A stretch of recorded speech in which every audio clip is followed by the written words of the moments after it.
Olá, boa noite a todos. Hoje é com mais uma live do Política Quântica, com as convidadas Letícia Florencio. Boa noite, Letícia. Ela que é professora, consultora ambiental e gerente executiva da Casa da Cultura. Boa noite, Letícia. Boa noite. Estamos com a convidada também Raquel, que é estudante de Teologia e coordenadora do grupo Meninas e Mulheres na Ciência. Boa noite, Raquel. Boa noite, Letícia. Boa noite, meninas. Olá, Paloma, tudo bem? Boa noite. A Paloma que é graduada em Engenharia de Produção pela Cefet, né? Bolsista da PIBIC e pesquisadora e empreendedora feminista. Isso, boa noite, obrigada. Então, hoje a gente vai seguir mais uma live do Política Quântica, né? Hoje com um teminha bem especial. É uma análise de conjuntura voltada para o mundo feminino, né? Estamos na Semana das Mulheres.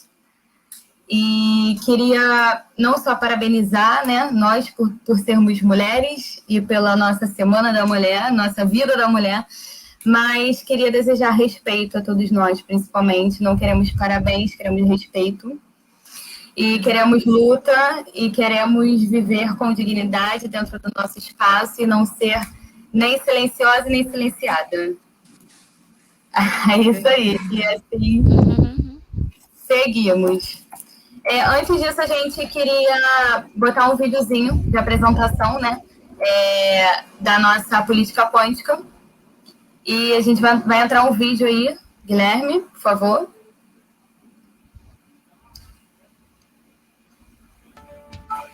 Nós somos do Política Quântica, estamos aqui com a nossa primeira live do ano. É o início da esperança. Será que alguém sabe dizer onde a liberdade está?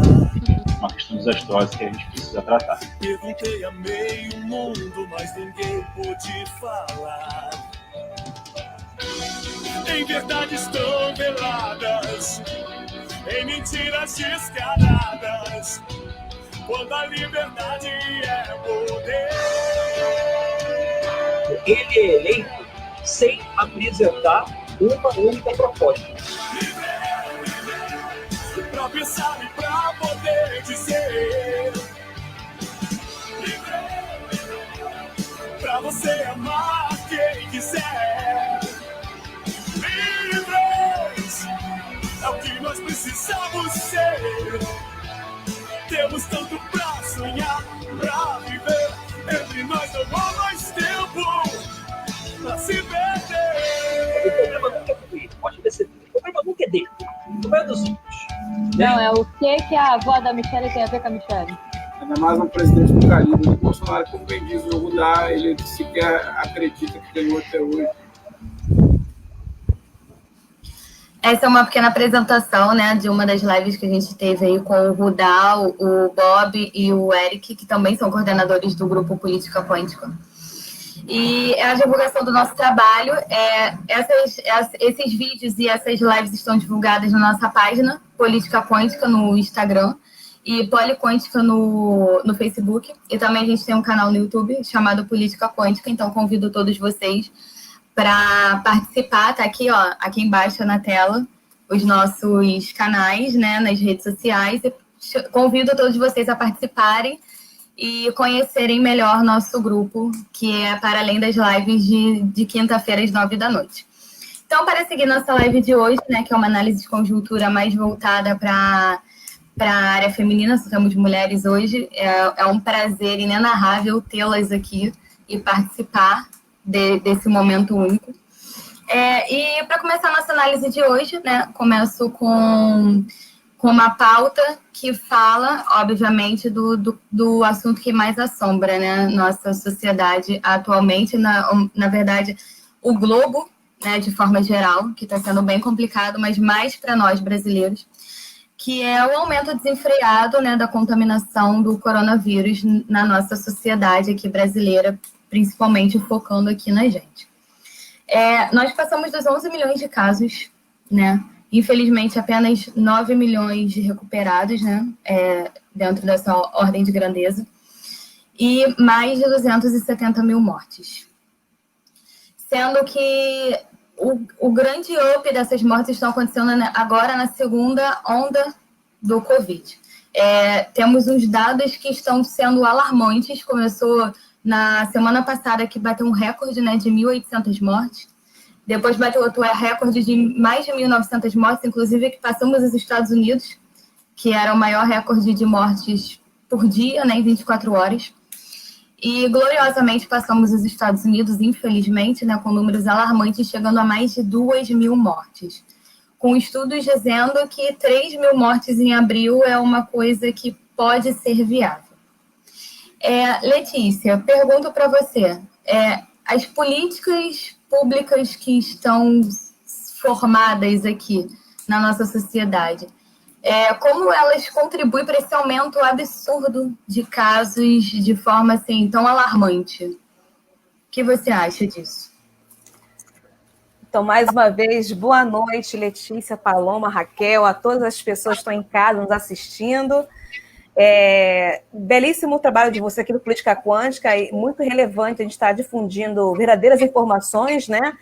E eu quero iniciar também, com base no que você colocou no início, né, Letícia, que a gente, mais que não ser silenciadas e respeito, na atual conjuntura, um grande presente para toda a nação, mas em especial nós mulheres, que somos uma das mais impactadas nesse processo, enfim, nada é mais importante nesse momento que cessar esse genocídio, né? Isso que nós estamos vivendo hoje no Brasil. Nunca tantos brasileiros, tantas brasileiras morreram em um tempo tão curto. Nesse início de março, perdemos cerca de quase 2.000 pessoas todos os dias, enfim. É um período mais tenso que nós estamos vivendo desde o início da pandemia. Isso quem diz não sou eu, é a comunidade científica, né, que aponta para o agravamento do quadro nas próximas semanas, se a gente não tiver uma ação extremamente rígida no enfrentamento à pandemia. Essa pandemia tem gerado uma gigantesca crise em todo o planeta, enfim, e tem exposto, né, de maneira muito nítida os limites e as contradições do nosso sistema capitalista, né, que valoriza muito mais o ter do que o ser. E esse governo aí que nós estamos vivenciados, mergulhados, infelizmente, enfim, Bolsonaro, revela a pior face do neofascismo e da atuação ultraliberal. Bolsonaro tem um projeto que vem propagando de maneira institucional, né, a disseminação do coronavírus. A cada dia, ele reforça, e como fez desde o início da pandemia, né, as suas ideias características neofascistas, as suas pretensões de mudar até mesmo o regime, a disputa de valores, ideias, enfim. Quer impor uma lógica ideológica, política, base social extremamente retrógrada, enfim, de desprezo à vida da população de maneira autoritária. Nós hoje estamos sofrendo com um salto de 11% no Brasil, de aumento, enquanto o mundo está recuando essa taxa, né? É um recuo no mundo. O mundo, a partir da vacinação, do investimento, está tendo uma diminuição no número de óbitos, de casos. Ao contrário disso, o Brasil se torna o novo epicentro, né, da contaminação do novo coronavírus, da pandemia. A gente conseguiu ultrapassar a façanha de ultrapassar os Estados Unidos em números de mortes diárias. A gente hoje tem um aumento de mais de 18% de novos de infectados, enfim. O Brasil tem uma expansão extremamente acelerada. E isso, confesso a vocês, está me assustando demais, levando em consideração que vivo numa cidade que também é vulnerável, é um conglomerado, uma aglomeração, uma densidade muito grande, enfim. E o Brasil, cada dia mais, tem batido recordes. Hoje nós tivemos uma média de 2.233, mas já tivemos uma média de 2.349 e 86, assim vai. A gente não está conseguindo diminuir essa margem diária, e isso está assustando, enfim. São vidas perdidas, e há de se ter uma sensibilidade em relação a isso. Agora, o número que nós estamos vivenciando ultrapassou de mais de 270 mortes, como bem disse Letícia, e isso não é possível que não impacte Bolsonaro. Ele se mostra, enfim, cada vez mais frio e cruel, enfim. O que levou a ele hoje a usar a máscara, não sei o que é. Talvez é alguma apreensão do que está por vir no futuro próximo. Eu não consigo acreditar que ele tenha mudado de comportamento, uma vez que ele vem disseminando e vem negando, né, todas as orientações da comunidade científica. Isso é algo que nos preocupa demais. E depois as meninas podem até contribuir com esse processo que eu estou colocando para vocês.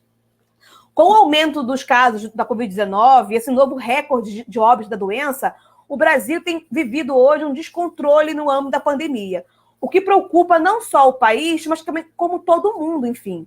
Esse cenário, as autoridades têm relatado a mudança no perfil das internações, e esse é o X da questão. Hoje, com as variações, as novas cepas circulando pelo nosso país, estamos percebendo que está tendo um grande número de pessoas jovens ficando adoecidas. E isso está me chocando, me preocupando ainda mais. E não só estão adoecendo, mas também como estão dando entrada nos hospitais para ficarem internados. E aí a gente se choca, se depara com outro problema, que as unidades hospitalares de emergência, mesmo as portas de entrada de grande porte, não estão tendo mais leitos. Voltamos a atingir o teto de 100% de ocupação. Em São João de Meriti, pelos dados que eu obtive, estamos na casa de 70% de leitos já ocupados, enfim. Ou seja, há uma grande preocupação do nosso povo adoecer e não ter para onde buscar ajuda, socorro. Ou seja, vai ser mais uma onda, mais uma leva absurda de mortes, sobretudo pegando o nosso povo mais jovens. Por isso que a gente tem feito todo um trabalho de sensibilização para o nosso povo ter consciência de que, apesar de ser sufocante ficar em casa, mas é necessário, se for sair, usar a máscara, evitar aglomeração. Eu também tenho sensibilidade de entender que o nosso povo trabalhador, que é obrigado a andar de trem, de metrô, de ônibus, ficar lá aglomerado, negar a ele a oportunidade de se divertir no final de semana. Mas nós temos que questionar a questão da mobilidade urbana e se manter em casa para se manter vivos e evitar contaminar os nossos. Por mais que a gente, às vezes, somos assintomáticos ou sintomas leves, tem que se ter um pensamento coletivo, não só na nossa saúde. Nós estamos vivendo, gente, não é para assustar ninguém, mas é o cenário mais grave da doença desde o início da pandemia. Tanto pelo número de notificações, como também pelo número de casos graves. Nas últimas 2 semanas, teve praticamente o dobro de casos da média diária. Então, é preciso que a gente não pode se somar a esse comportamento negligente desse desgoverno Bolsonaro no combate à pandemia. E aí eu quero não elogiar, mas admirar ou pontuar a postura que estão tendo alguns governadores que estão enfrentando o governo federal, estão criando uma grande ação de cooperação dos estados e municípios para poder assumir a compra das vacinas. O Bolsonaro, no início de março, ele vetou, inclusive, a chegada de novas vacinas e a atuação mais autônoma dos estados e municípios. Mas eu tenho percebido que há um esforço, uma ação conjunta de enfrentar o governo federal e conseguir garantir a agilidade na vacinação. A vacinação hoje está chegando a conta-gotas. A população ainda não consegue avançar. Em São João mesmo está parado no até 75 anos. Não tem como diminuir essa média, porque a vacina está chegando muito pouquinho. E tem hora que paralisa, porque o Ministério Público da Saúde não está enviando. E se não bastasse isso, como o Sistema Único não pode negar atendimento, tem pessoas que acabam vindo de outros municípios e é uma mistura, enfim. Mesmo criando protocolos e critérios para favorecer, priorizar os seus munícipes, né? Mas é uma situação de desespero, o povo quer ser vacinado. Então, quem também atua na linha de frente há de se ter um pouco também de sensibilidade nesse processo. E aí, eu acho que, nesse primeiro bloco, né, em relação a isso, enfim, nós temos que estar pontuando. E fecho minha fala sobre a questão da vacina e da cheia das UTIs, colocando que tudo isso que nós estamos vivendo hoje, eu acho que tem que ser dito. Poderia ter sido evitado se em 2020, lá no início, ou lá no meio do ano, quando a Fiocruz, o Instituto Butantan e tantas outras instituições da ciência sinalizaram a importância de se investir na produção de vacinas. se o Bolsonaro e toda a sua gestão tivesse investido, inclusive Bolsonaro, quando colocava um ministro da Saúde que se debruçava e se importava com isso, o que ele fez? Ele exonerou, porque não interessa investir na ciência, porque não interessava manter o nosso povo ignorante, negando a existência de um vírus extremamente letal, perigoso, que tem ceifado tantas pessoas. E hoje, mesmo que o governo, né, por apreensão de 2022, tome uma atitude diferente, quero comprar, quero fazer, quero mudar a postura, hoje, como o Brasil está muito atrasado e existem outros países na frente, está tendo uma dificuldade de comprar vacinas, de ter insumos, está tudo mais difícil. Então, mesmo que o Bolsonaro aconteça um milagre, como está acontecendo, será por quê, né? Está acontecendo um milagre da postura do Bolsonaro, e eu acho que eu atribuo a isso ao homem, mas tudo bem, deixa quieto. Como há uma mudança de postura, inclusive o Bolsonaro começa a achar que a Terra é redonda, né? Porque até ontem ele achava que a Terra era plana. Mas para quem viu hoje a sua entrevista na televisão, ele deu uma declaração com o globo terrestre redondinho. A gente percebe, encerro por aqui, tá? Que ele está mudando, mas mudando de comportamento, de postura de maneira muito tardia. E quem paga a conta com as vidas é o povo brasileiro. Então é preciso que o nosso povo acorde, desperte desse sonho das fake news, desse sonho midiático que foi construído, aonde Bolsonaro é um grande fanfarrão, que nunca participou de nenhum debate, que sempre foi incompetente como deputado parlamentar e que cada vez mais se mostra, se revela, aliás, desde o início, né, como um grande embuste que só atrapalha o avanço do Brasil, a democracia e a gente poder ter o nosso povo vacinado até o final do ano, de maneira plena e voltar a ser feliz de novo. Então, eu fico por aqui, aí eu deixo agora a bola para as minhas demais amigas aqui da nossa live poder dar continuidade, tá? Nesse primeiro bloco aí sobre a questão da vacina. Obrigada, queridas. Vamos que vamos. Lê, teu microfone está desligado. Desculpa. Eu que agradeço, Letícia. Muito obrigada pela perfeita colocação. Em relação às mortes, né, a gente está vendo que a gente acaba naturalizando isso, né? A gente fala, morreram tantos, morreram tantos. A gente não consegue, às vezes, entender que são vidas perdidas, que são histórias interrompidas e que são amores da vida de pessoas que estão morrendo, né? Isso é muito ruim para a humanidade em si. E eu vi uma postagem do Quebrando o Tabu, que é muito interessante, que diz que o maior acidente aéreo da história do Brasil aconteceu em 2007, que morreram 199 pessoas. Foi o maior acidente aéreo da história do Brasil, morreram 199 pessoas. E só em um dia, nessa pandemia, morreram mais de 2.200 pessoas. Então, isso quer dizer mais de 11 acidentes aéreos de uma vez só. Em um dia, em 24 horas. E isso poderia ser evitado, né, se a pandemia tivesse sido levada a sério desde o início, se não tivesse sido chamada de uma gripezinha desde o início, que só a mariquinha que pega, que ex-atleta não pega, que, enfim, que assintomáticos, pessoas que têm sintomas e morrem são pessoas que já têm uma comorbidade ou são debilitadas de alguma forma, que pessoas saudáveis não morreriam, e aí... Isso, infelizmente, foi provado para a gente morrendo crianças, morrendo pessoas de 20 anos, 25 anos, 50 anos, e, enfim, é muito triste. Mas relacionado à ciência, né, em si, que é o que a gente precisa dar credibilidade, a ciência, a estudos científicos, e não a achismo, e não a cloroquina, e sim não a ivermectina, e sim a estudos científicos.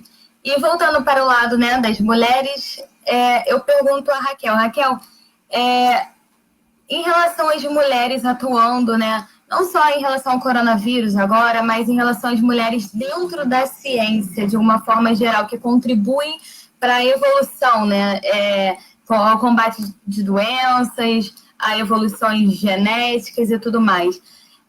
O que você acha sobre a participação da mulher dentro da ciência? Você acha que está boa, pode melhorar? Como que é isso aí dentro da sua perspectiva? Primeiro, obrigada pelo convite. E vou falar assim de ciência de uma maneira geral.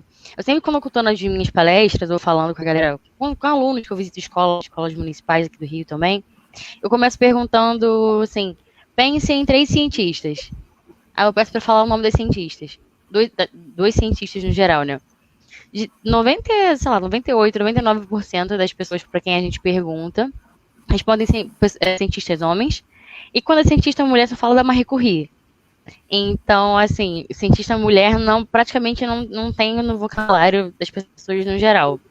Hoje tem no meu, porque eu busco ativamente por esse conhecimento, porque eu sou organizadora do projeto Meninas e Mulheres na Ciência, como a Letícia falou. E eu busco, praticamente todo dia eu estou procurando mulheres que fizeram e fazem ciência para postar na nossa página, para trazer esse conhecimento para as pessoas, porque não é de fácil acesso. Não são todas as páginas do Facebook, do Instagram, por exemplo, que falam de que mulheres fazem ciência.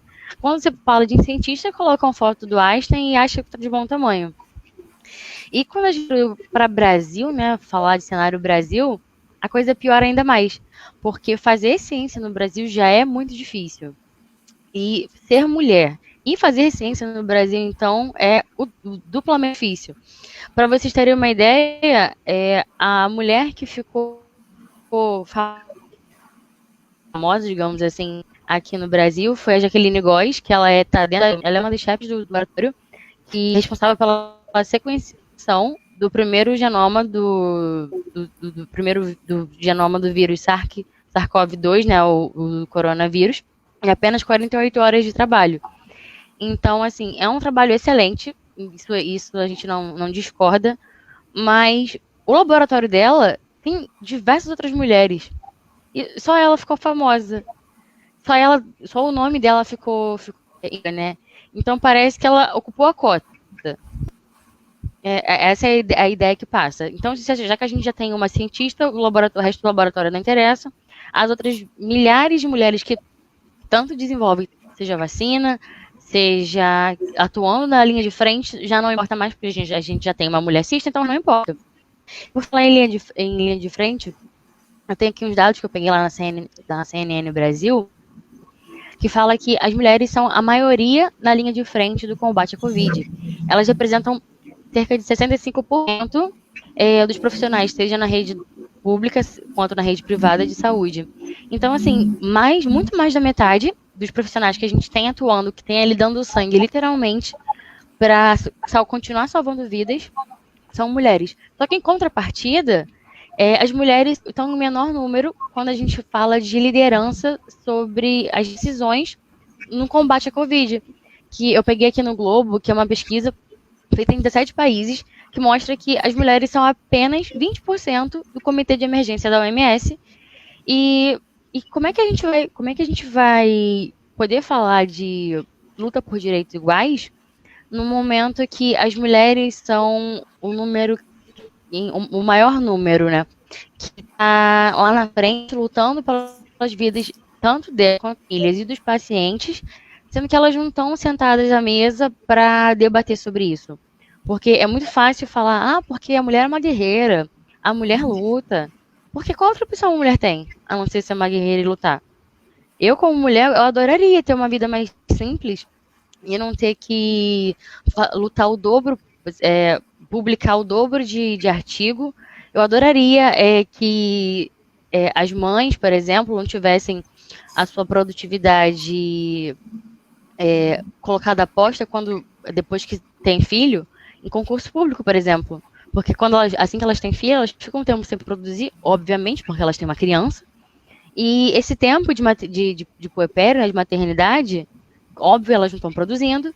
E na hora de prestar um concurso, esse tempo que elas não produziram, não interessa. Não produziu, não interessa o motivo. Tanto que já está o Parents in Science, que é um grupo feito por mães e pais, doutores, mestrandos, graduandos, se não me engano, para que eles querem lutar para que esse tempo de pós-nascimento, né, dos filhos, seja contabilizado no Lattes. Para quê? Para que isso se torne um bônus para essas pessoas, tanto pais quanto mães, para eles não saírem prejudicados por conta de uma decisão que é ter um filho, que é extremamente natural na vida de qualquer ser humano. Então, são nesses pequenos detalhes que a gente percebe que, seja na ciência, na produção científica propriamente dita, quanto na linha de frente da Covid, que as mulheres são sempre colocadas como guerreiras e que fazem o possível, mas em nenhum momento é estendido a mão para elas ou para a gente, né? De, posso te ajudar? Ou vamos fazer junto? Não, ela consegue, deixa tudo que ela faz, deixa na mão dela que ela consegue. Então, e estando nesse cenário de divulgação científica, é engraçado porque quanto mais mulheres eu descubro que fazem ciência, mais eu descubro que tem muitas mulheres, outras que estão aí à sombra de, por exemplo, de homens, que não fazem a metade que elas fazem, mas às vezes elas têm que publicar, por exemplo, com o nome de outro autor, do colega de equipe, porque o nome dele é mais visado no mercado, por exemplo. Então, esse apagamento não proposital, né? Porque ninguém é machista de propósito, ninguém é racista de propósito. Imagina, eu não sou racista, eu tenho até amigos negros, ou eu não sou machista, eu tenho até uma irmã.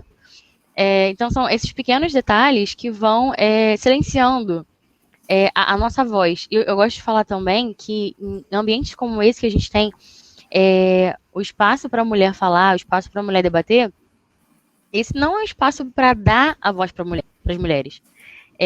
A galera aqui da política quântica não está dando voz pra gente, porque a gente tem voz. Eu sei falar, sei me comunicar. As meninas têm voz, elas também sabem falar e se comunicar. O que eles estão fazendo é amplificar a nossa voz, é potencializar a voz que a gente já tem para que a gente possa falar por nós mesmos.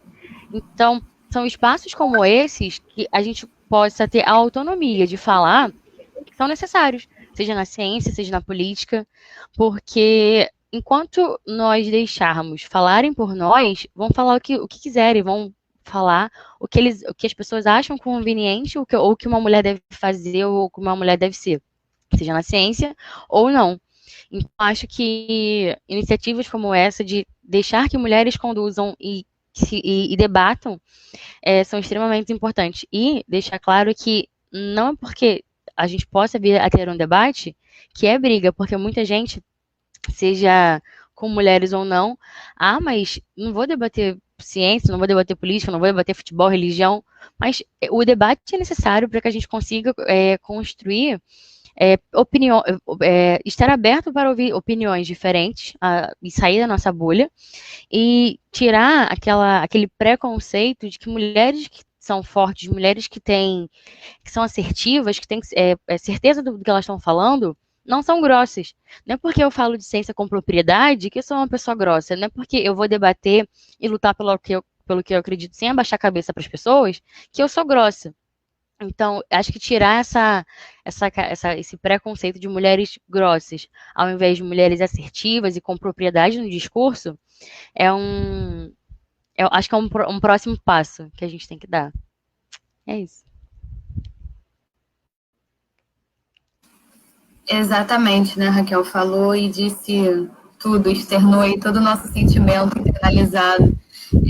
Você falando em relação a que você começa uma palestra, né, dizendo, fala um cientista e todo mundo fala cientista homens. Tem um vídeo muito interessante, uma pesquisa, que eu não sei se vocês já viram, mas um cara para pessoas na rua, pessoas de todas as idades, de todos os gêneros, e fala assim, vou te contar uma história e você me dá a resposta. O pai e o filho sofreram um acidente de carro e o pai morreu. O filho foi para o hospital. Quando ele chegou no centro cirúrgico, a pessoa mais brilhante do centro cirúrgico foi operá-lo, chegou lá e falou, não, eu não posso operar porque ele é meu filho. Quem é essa pessoa? E ninguém diz que é a mãe da criança. Todo mundo, do menino, né? Todo mundo diz, não, mas o pai dele não morreu? Não, então é Deus. Então isso é como uma coisa tão óbvia, porque... E é tão difícil, né, colocar a mulher nesse papel de, meu Deus, uma mulher que é muito boa no que ela faz. Exatamente, é a mãe dele, é isso, não tem outra opção. O pai morreu, é a mãe dele, eu não posso operá-la porque é a mãe dele. E assim, ninguém fala, os adolescentes não falam, meninas não falam, homens não falam, mulheres não falam.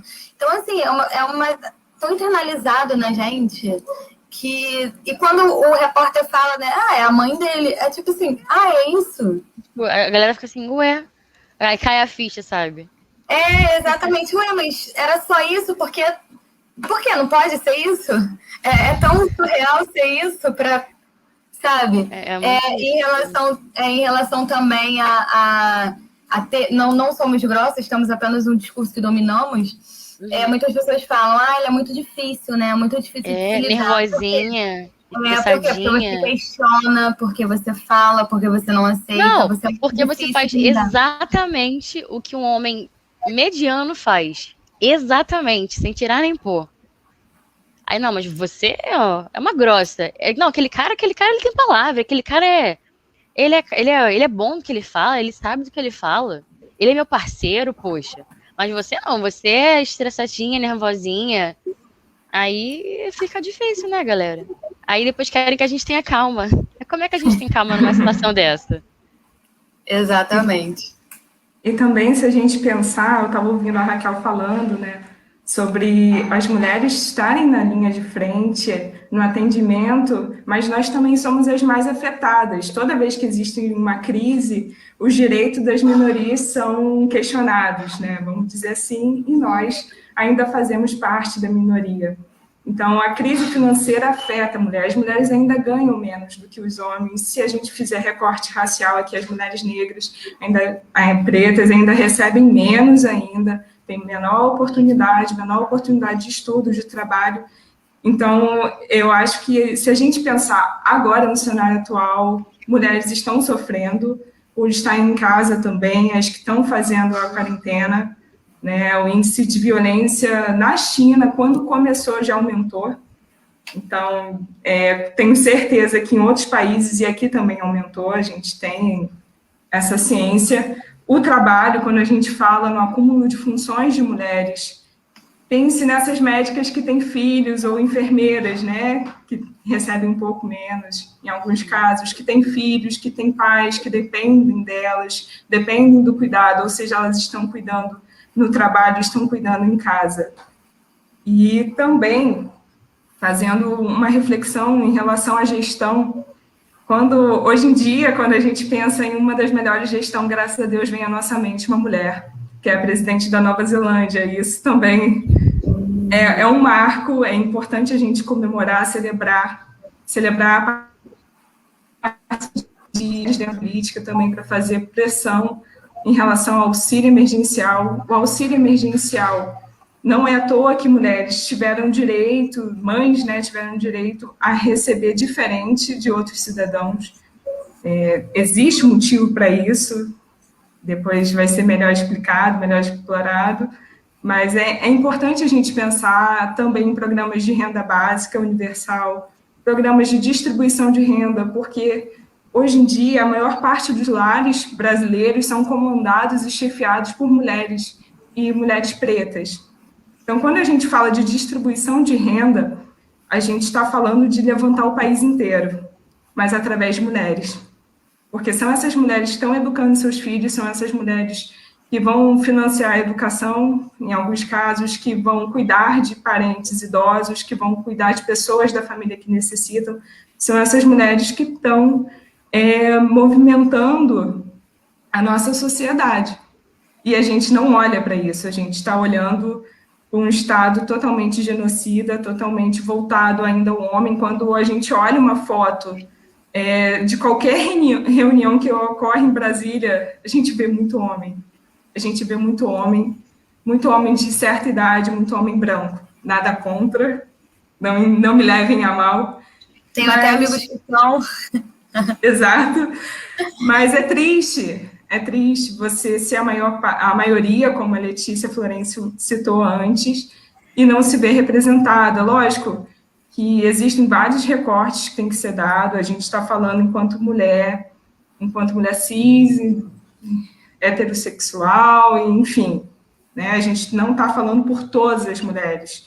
Se falar todas as mulheres, então, dentro fica ainda mais complicado, né? É muito mais complicado e existem vários feminismos e não vamos entrar nessa seara, eu acho que não é ideal. Eu acho que é o ideal a gente falar que respeita todas, mas pensar em projeto de governo, né, em ideal de país, o que a gente quer para um país, de onde a gente quer chegar e como vamos chegar, através de quem? Quem nós temos que olhar, porque quando a gente distribui a renda, a gente faz a economia girar. Isso é uma falácia, falar que Bolsa Família não fez a economia girar. Programas como Bolsa Família, como o auxílio emergencial, a nossa economia estava indo ladeira abaixo, o auxílio emergencial deu um respiro de sobrevivência para algumas famílias, né? E também fez, de certa forma, no nível micro, a economia girar. Então, a gente pensar dessa forma e pensar depois da pandemia, esperamos que vai passar, ainda tem a situação das vacinas que estão faltando, tem todos os erros de gestão desde o princípio, né? Enfim, tem essas novas variantes, tem todas as fake news, todo o projeto de desinformação, todo o projeto para que uma parcela da população que não pudesse se tratar em hospitais de ponta, que não pudesse ter acesso a um tratamento de ponta, sobrevivesse, quem não tenha, não sobrevivesse, quem tem acesso a isso morresse, enfim, por isso que a gente fala de genocídio da nossa população, mas não da parcela. É importante a gente frisar também, né, que é um projeto, parece que o coronavírus foi um projeto neoliberal para dizimar uma certa parcela da população, foi utilizada assim. Enfim, e eu acho que a gente pensar no auxílio e renda básica também é fundamental para daqui para frente. Olhar candidaturas aí de 2022 e também é um outro incômodo, só estou vendo homens, mas a gente pode discutir melhor depois isso, e pensar nessas propostas. Muito bem, obrigada, Paloma. Falou muito bem, né, sobre realmente tudo que nos aflige, nos afeta. E realmente, assim, de forma geral, né? Porque se a gente for recortar, se a gente for olhar para o micro, realmente é muito complicado mesmo. Pegando o gancho em relação ao auxílio emergencial, eu retorno a palavra para a Letícia. Letícia, e esse valor de auxílio emergencial? O que uma mãe de família faz com esse valor de auxílio emergencial? Uma responsável do lar faz com esse valor de auxílio emergencial? A gente pensa em algumas respostas para a gente dar ao nosso presidente da República, mas eu prefiro guardar para mim. Então, vou numa análise mais política e educada para a gente poder falar em relação a isso. E aí, eu estou ouvindo aqui as meninas falando, enfim, e sobre a inclusão, sobre as nossas vidas, sobre subrepresentação, os retrocessos que nós estamos vivendo, né? Nos últimos anos, desde Temer e agora ainda mais profunda no governo Bolsonaro, o sucateamento, a destituição de uma série de políticas que foram implantadas nos governos anteriores, sobretudo no governo Dilma, a nossa grande presidenta do Brasil, né, que foi destituída do seu cargo, foi um golpe aí, foi um absurdo, enfim. Nada em relação à sua gestão, é porque eles estava em curso um projeto genocida, um projeto ultraliberal, né, no caminho, que é necessário tirar ela do páreo, né? E aí eu fico observando a atual conjuntura e eu percebo que, de fato, uma conjuntura de crise política e religiosa, como bem disse Paloma, relembrando e parafraseando a nossa querida Simone de Beauvoir, né? Basta essa crise toda para a gente perceber que os primeiros direitos a serem questionados, destituídos, derrubados são os nossos, quanto mulheres. E aí, de maneira mais profunda, nas mulheres quilombolas, dos povos indígenas, as mulheres pretas, da periferia. Isso é algo que a gente precisa se debruçar e estar atenta. O Brasil hoje, pegando na questão da auxílio emergencial, vem enfrentando aí uma crise, um crescimento fora de série de informalidade, de desemprego. Com isso, a extrema pobreza, né, ela tem atingido diretamente o nosso povo trabalhador. De maneira mais específica, as mulheres trabalhadoras, sobretudo as mulheres negras, as mulheres indígenas, as mulheres periféricas. Somos nós que suprimos os vácuos do ensino remoto. Somos nós que cuidamos, na sua grande maioria, devido a essa lógica patriarcal, ainda nos cabe isso, né? Ainda é uma grande maioria das mulheres que assumem, né, o cuidado com os doentes, com os nossos idosos, das suas casas, das famílias, garantindo, né, aos trabalhadores saudáveis ficarem em seus postos de trabalho, sem os quais os patrões não lucrariam, né, que lucram bastante em cima da gente. E com isso, o avanço da pandemia, né, tem afetado as nossas vidas. E aí, o auxílio emergencial se tornou fundamental para que a gente possa sobreviver, dar sobrevivência a essas mulheres. E aí não dá para a gente hoje dizer que o auxílio que é ofertado garante essas mulheres uma vida digna. É indigno você oferecer a essas famílias vulneráveis, essas famílias pobres, e inclusive a gente nem pode falar de lockdown para essas pessoas que precisam ir às ruas para poder somar a sua renda, alguma coisa, na informalidade, no processo de uberização que a gente chama, né? Que é aquele trabalho extremamente precarizado, sem nenhum tipo de direito, né? Nenhum tipo de benefício. Se adoeceu, morreu, paciência. Tu não ganha nada com isso. Tu não tem direitos garantidos, né? E aí a gente se depara com esse valor micha, e que há quem diga que é muito, né? Que torna as pessoas dependentes. Ora, cara pálida, você torna alguém dependente com um valor irrisório de 200, 300 reais? Claro que não, tu não sustenta ninguém. Você torna dependente as filhas dos coronéis, as filhas dos pais das famílias abastadas, que arrancam, sugam do nosso país 2.000, 3.000 reais de pensão, de ajuda. Estamos falando de um valor pequeno para sustentar famílias extremamente empobrecidas que estão expostas a esse vírus e que, inclusive, são as pessoas que estão expostas a situações precárias, de maneira insalubre, né? Porque a grande parte do povo que vive nas periferias não tem nem sequer o seu saneamento básico, a sua água potável de qualidade à sua disposição, enfim. E aí eu quero dizer que no trabalho remunerado, as mulheres também têm garantido um trabalho reprodutivo sem direito e o descanso e o autocuidado. No Rio de Janeiro, a primeira vítima fatal da pandemia, eu quero lembrar aqui, foi Madalena, uma empregada doméstica que foi obrigada a trabalhar no Leblon porque os seus patrões estavam doentes. Então, eles obrigaram Madalena, que não estava doente, que é da periferia, mas foi obrigada a estar lá. E naquela época já diziam que o vírus era letal. E como Madalena é um ser que para eles é menor, de menor significância, e para o país também atual de Bolsonaro, Madalena ficou exposta, adoeceu, enfim. E nós, como população consciente, temos que repudiar, né? Esse modelo que nos explora e que sempre coloca o lucro acima da gente, né? E aí o trabalho doméstico, que é análogo, por muitas vezes, à escravidão, e que tivemos recentemente um outro caso, e é sempre assim que a gente precisa gritar, falar sobre isso.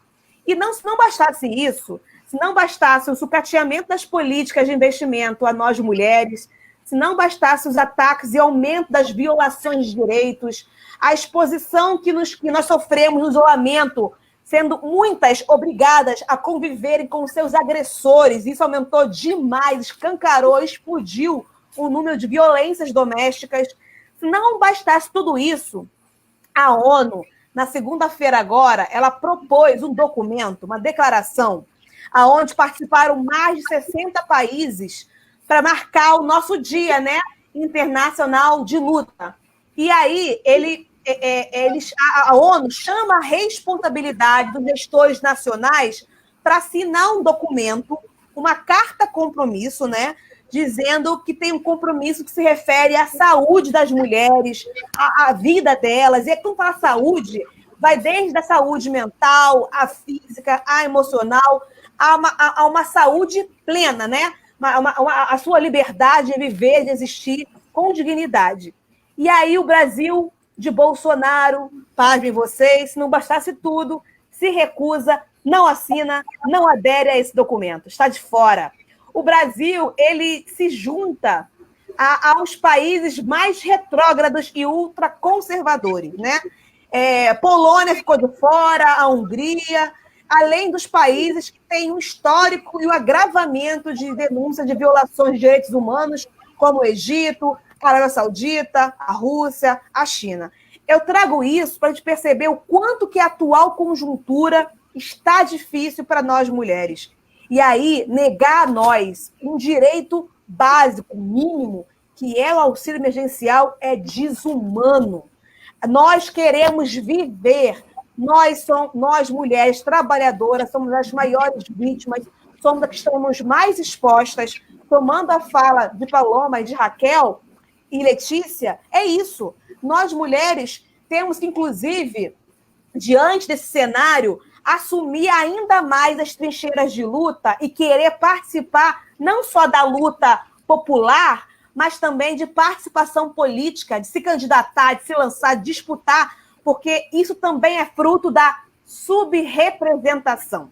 Não adianta, por mais que nós tenhamos companheiros de luta que são sensíveis à causa, porque a causa da mulher é da sociedade, tem questões, tem dores muito próprias, nossa, que a mulher pode fazer com muito mais propriedade, se somando na luta institucional junto aos homens.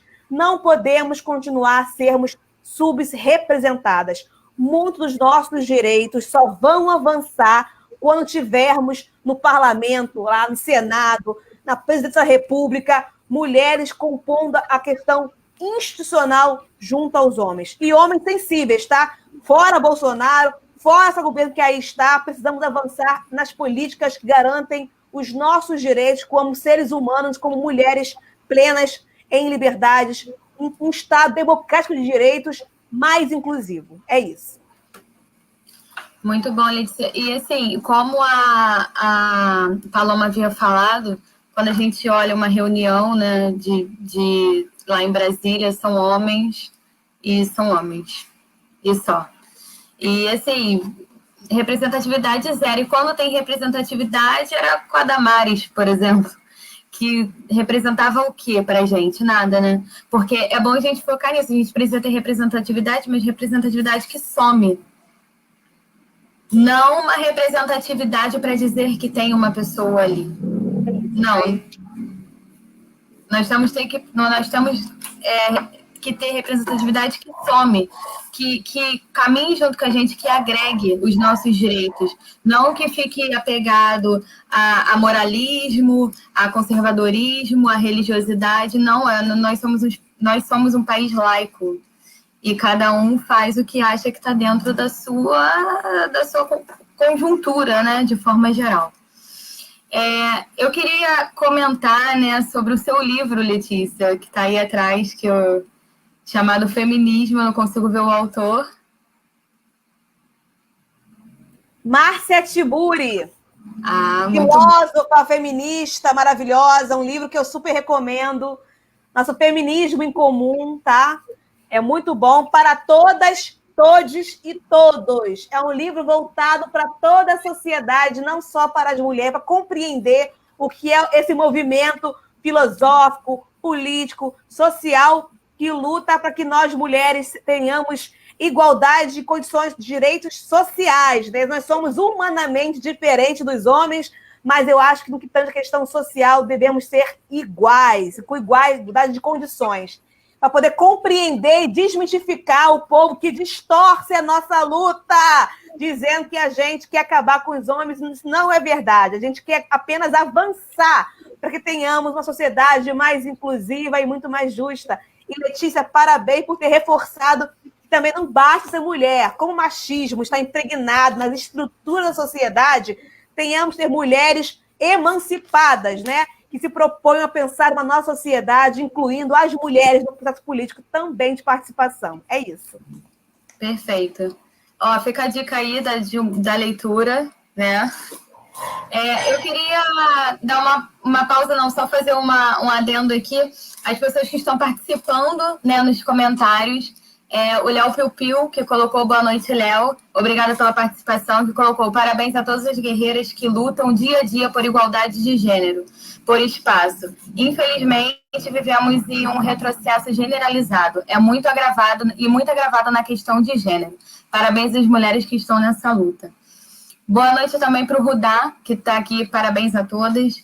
Boa noite para o Eric Castro, que também participou com a gente. Muito bom ver mulheres falando e ocupando o seu lugar de direito.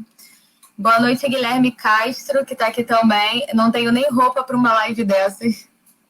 E só para somar aqui o nosso assunto, uma parte, né, da Constituição que diz: a saúde é direito de todos e dever do Estado garantido mediante políticas sociais e econômicas que visem a redução do risco de doença e de outros agravos e ao acesso universal e igualitário a ações e serviços para sua promoção, proteção e recuperação. Deixamos bem claro que isso faz parte da Constituição, não foi nenhum comunista que escreveu, não é nenhum comunista que está falando, né? É a Constituição, ou seja, elementar, né? Em relação à humanidade. Mas, mudando um pouco, não muito de assunto, mas para a gente ir para o próximo assunto da pauta, né, que o nosso tempo está acabando. Essa semana a gente teve um evento, né? Faquinha no Lula, a condenação de Lula, né? E dessa forma ele fica apto às eleições de 2022. Ele fez um discurso de um pouco mais de, acho que muito mais que 1 hora.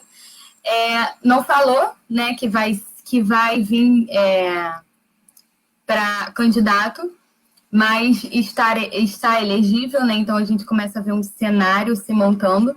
E mais do que um cenário se montando, a gente começa a ver reflexos desse discurso no âmbito governamental de forma agressiva, digamos assim. Porque para um presidente que falava que usar máscara é coisa de boiola, que foi isso que ele falou, ele, com todo escalão, aparecer de máscara, um dia depois dizer que a maior arma é a vacina, que, tipo, 11h59, ele quer liberar todas as armas e não tem vacina, e meia-noite a maior arma é a vacina, e tá trazendo reflexos, né? E eu queria trazer um comentário do Marcelo Correge, que é repórter da Globo, que colocou de forma muito, muito gloriosa a seguinte publicação no Twitter.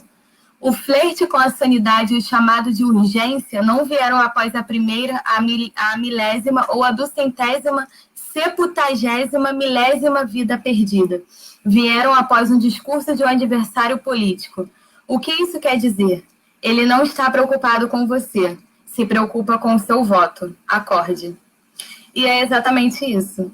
Ele não está preocupado com você. Ele não está sendo solidário com as vítimas de tudo o que está acontecendo. Ele está preocupado com o seu voto e com o cenário que vem se formando, né, para essas eleições de 2022.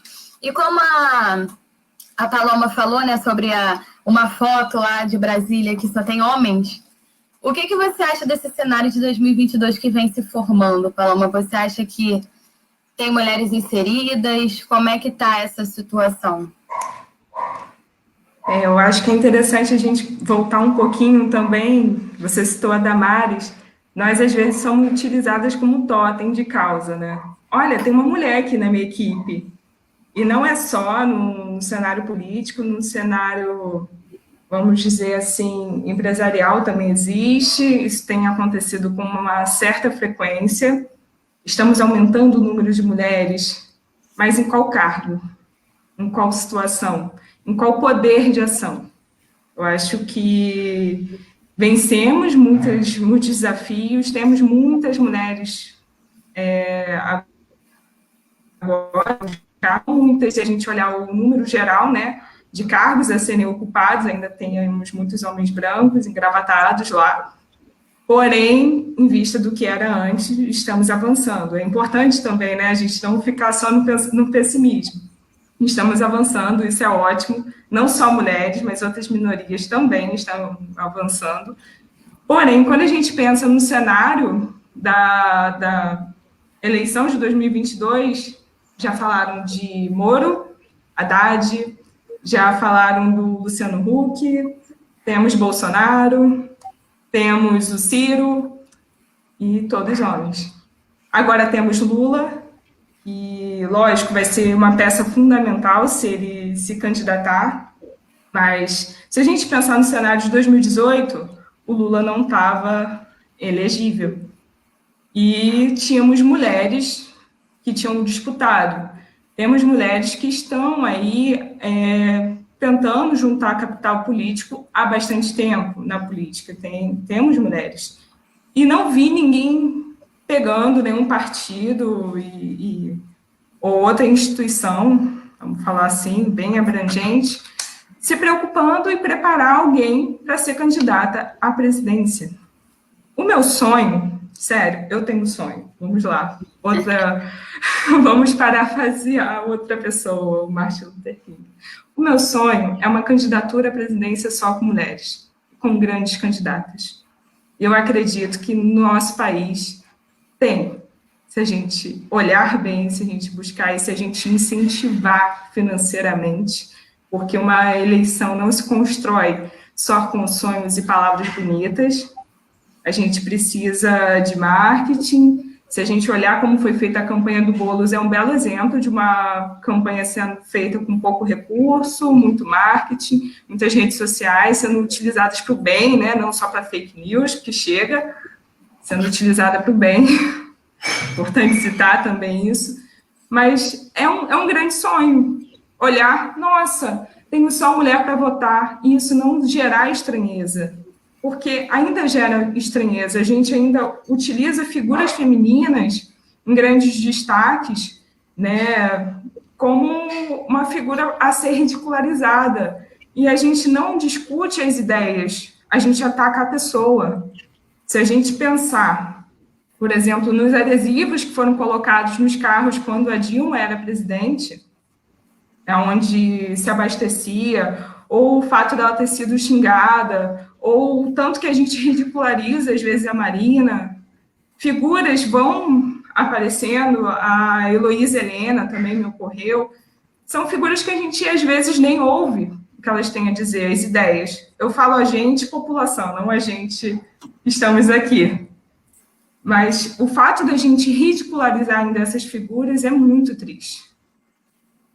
Eu acho que eu fugi um pouquinho do tema, mas era importante. Não, você fez uma colocação perfeita, te agradeço por isso. Letícia, comenta pra gente sobre a elegibilidade do Lula, por favor. O que você espera para esse cenário futuro e atual? O que você acha que vai mudar nesse atual governo, com o Bolsonaro preocupado com o nosso próximo voto, não com a gente, né? Eu tenho já percebido essa mudança repentina de comportamento do atual presidente da República, né, do desgoverno aí, efeito Lula, né? Ele já está sob o efeito Lula, o que é bom para a nação brasileira, uma vez que ele começa a se portar um pouquinho como um gestor de um país como o Brasil, né? Isso já é o sinal de que a gente, de fato, é possível ter um Brasil feliz de novo, só com um pequeno discurso de 2 horas e pouco do nosso presidente Lula, né?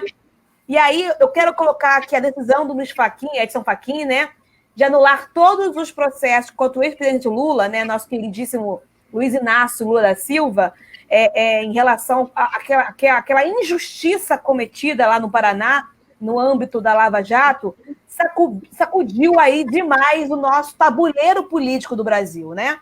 O Fachin, ele atendeu o pedido de defesa do petista, nosso querido presidente Lula, e anulou todos os processos que se refere à questão do triplex do Guarujá, do sítio de Atibaia, do Instituto Lula, enfim.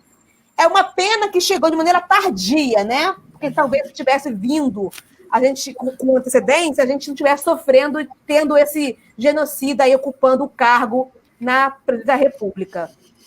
E aí, eu vendo essa mexida tabuleiro e a partir de um discurso extremamente lúcido do Lula, a gente percebe que o Bolsonaro está ficando em maus lençóis.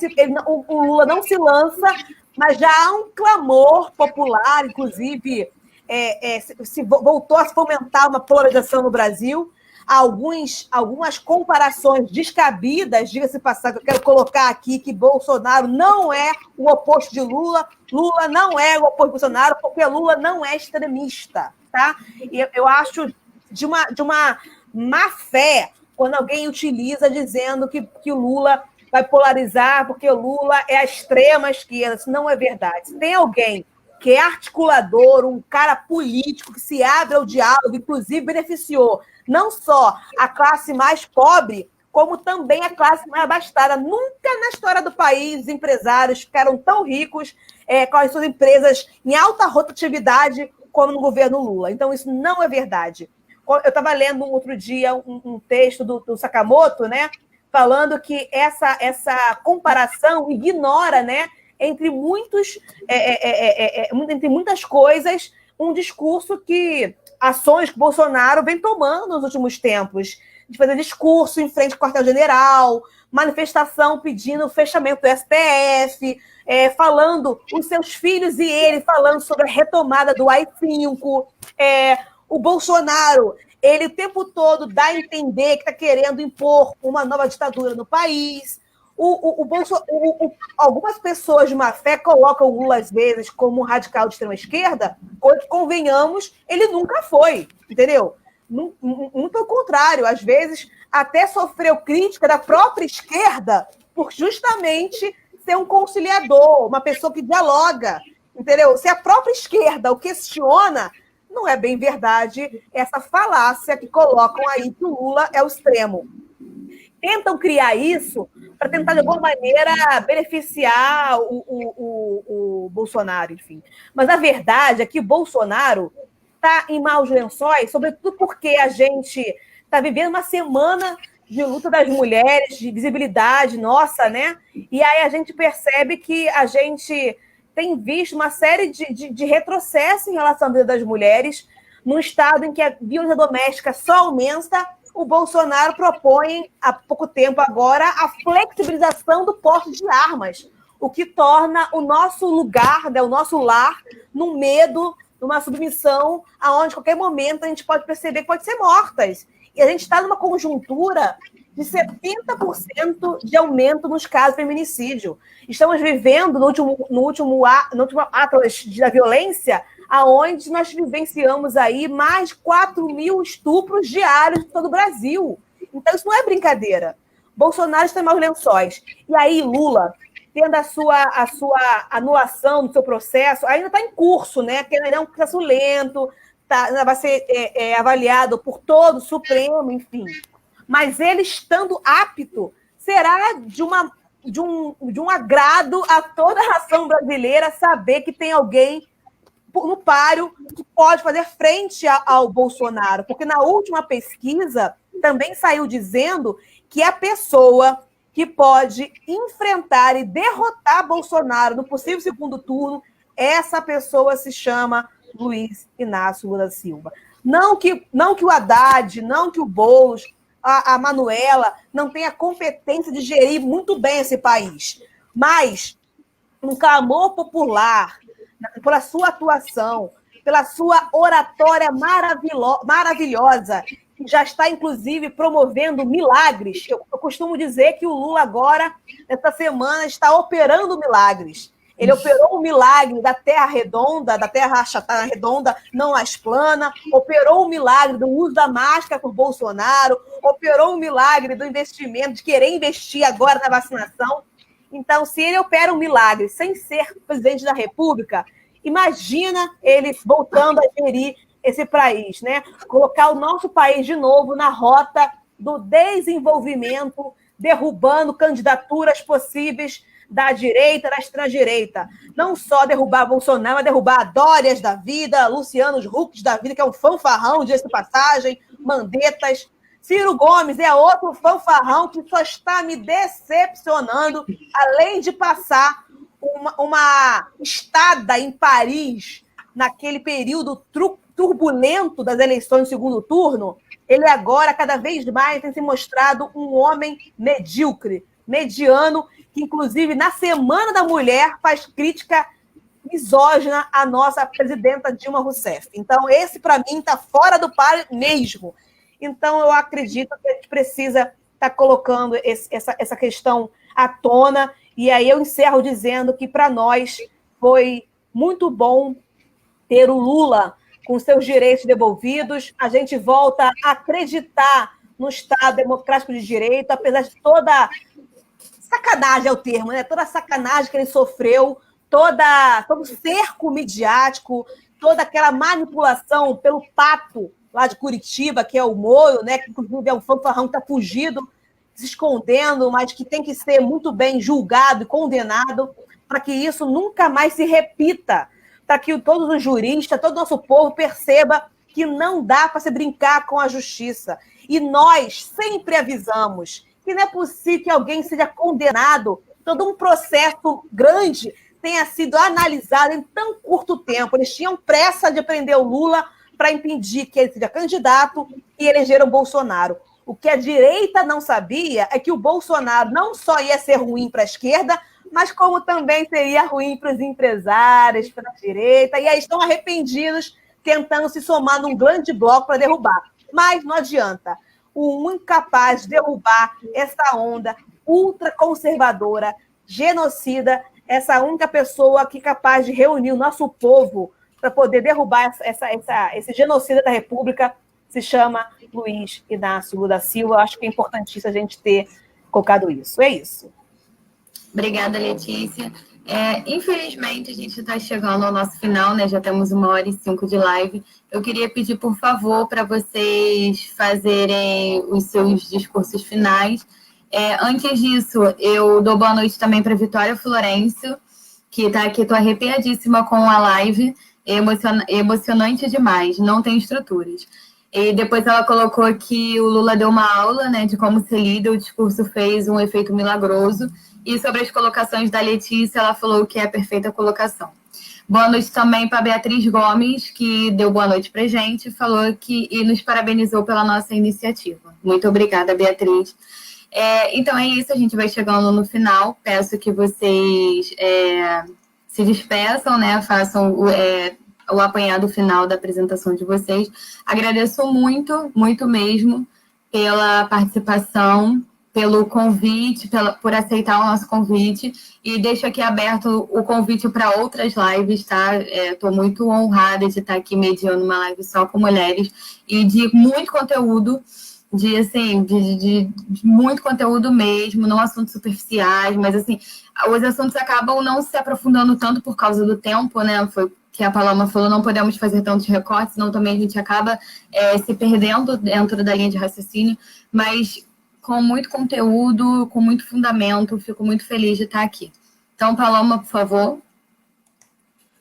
Eu quero agradecer o espaço a todos vocês, foi extremamente produtivo para mim. E eu deixo o recado que a gente não desanime. Apesar de tudo, não deixamos que toda essa situação genocida, essa situação machista, que independente de governo, e há muito tempo a gente vive, né? Lógico que esse governo está sendo 1000 vezes pior do que tudo que a gente já viveu, e que a gente passe a questionar tudo. Questione, não aceite nada como bandeira sem questionar, e não deixe de olhar aquilo que a Letícia falou, vamos dialogar, vamos ouvir, a Raquel também citou isso, vamos ouvir opiniões diversas, opiniões contrárias, e seguir questionando.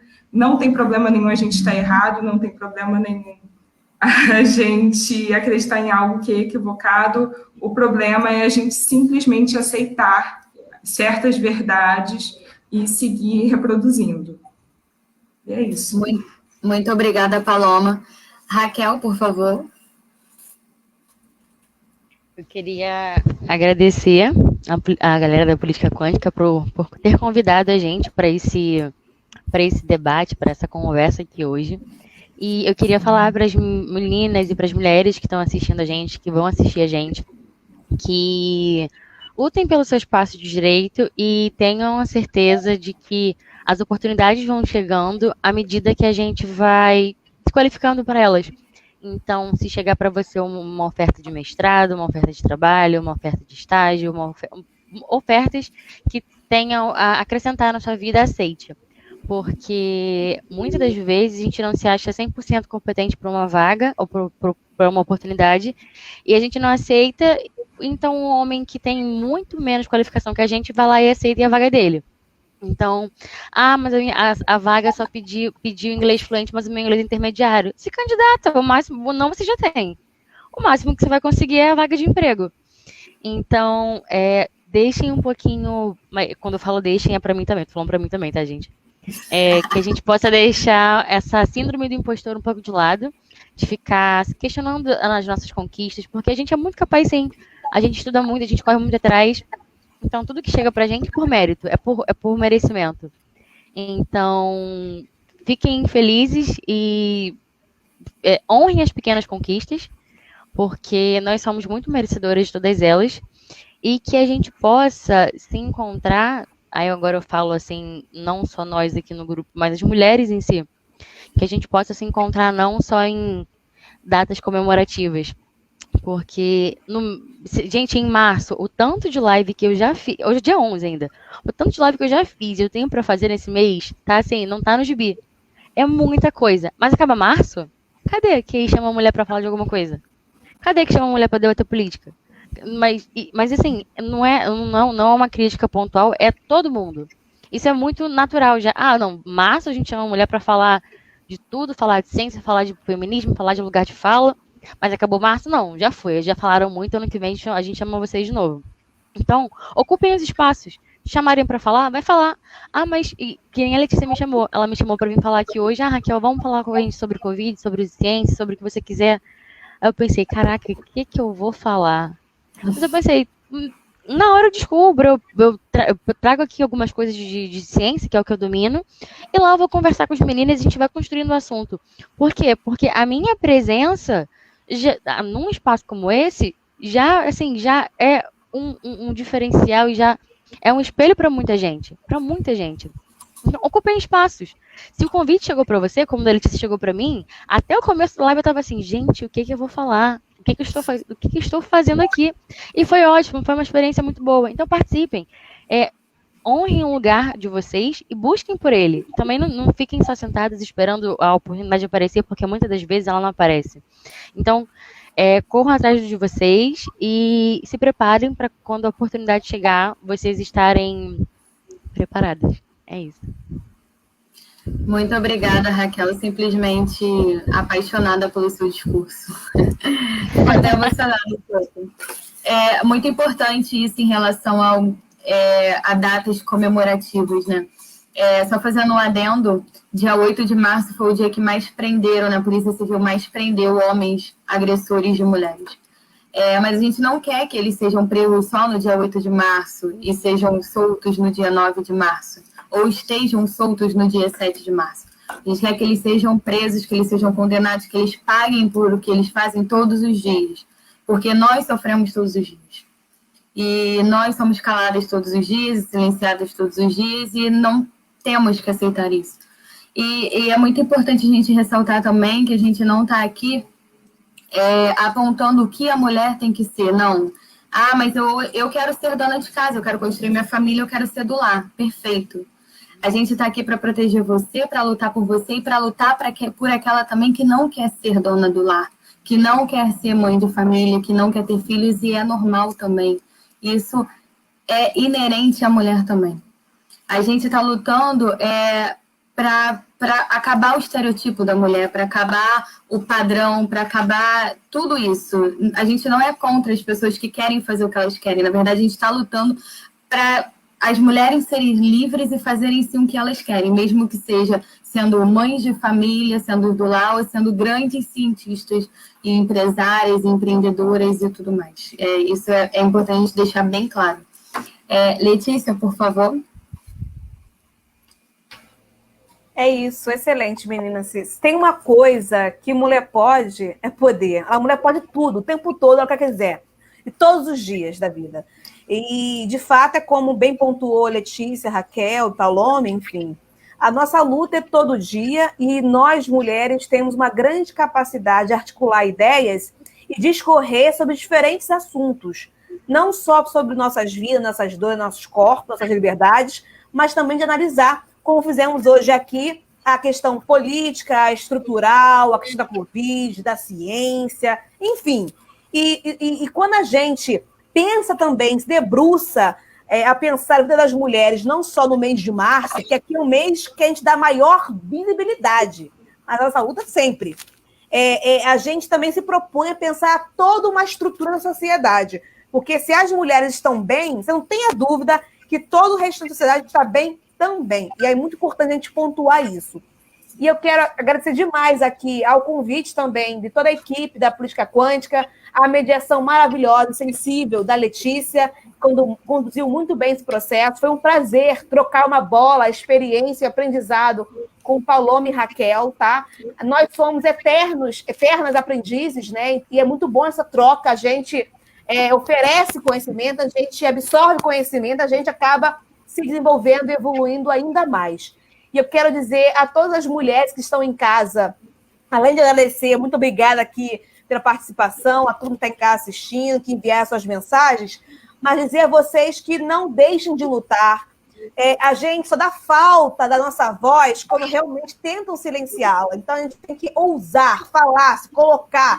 Não existe certo ou errado, existe concepções diferentes, olhares diferentes, maneiras de se pensar. Somos múltiplas, somos plural, somos diversos, somos muitas. E somos diversas, mas não dispersas. Nós estamos muito atentas a tudo que está acontecendo. E eu quero dizer a vocês, meninas, que gritem, que possamos somar nossas milhões de vozes em todo cantinho desse Brasil, com muita força.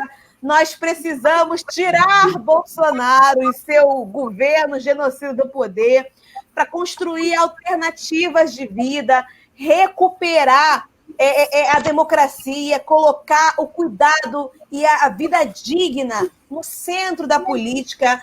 Não existe democracia com racismo, não existe democracia com machismo, não existe democracia com tanta violência, com classismo, essa questão, essa discrepante abismo social que nos divide entre os povos trabalhadores e o povo abastado.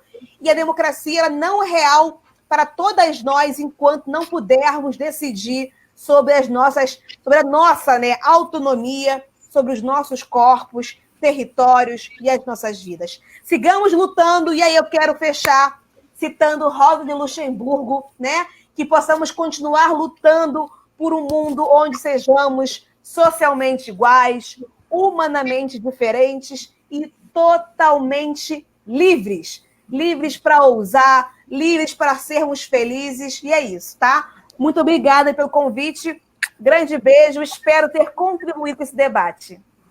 Perfeito, muito obrigada, Letícia, contribuiu muito, assim como as outras meninas, né, Raquel e Paloma.